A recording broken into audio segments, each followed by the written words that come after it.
नमस्कार, मी अर्चना. गावकडच्या रेसिपी या चॅनलवर तुमचं स्वागत.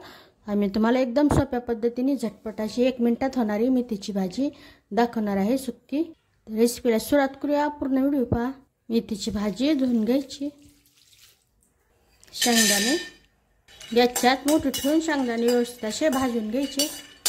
शेंगदाणे व्यवस्थित भाजून झालेले काढून घ्यायचे.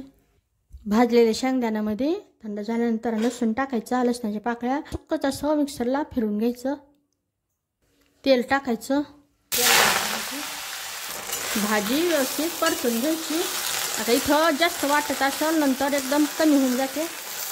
यामध्ये लाल मिरचीची पूड, लाल तिखट, यामध्ये कोणताही धने खडे मसाले नाही, फक्त सुक्या लाल मिरच्या दळून आणलेल्या, चवीनुसार मीठ, थोडंसं मिक्स करून घ्यायचं. यामध्ये हे मिक्सरमधून काढलेले भाजलेले शेंगदाणे आणि लसूण व्यवस्थित असं मिक्स करून घ्यायचं.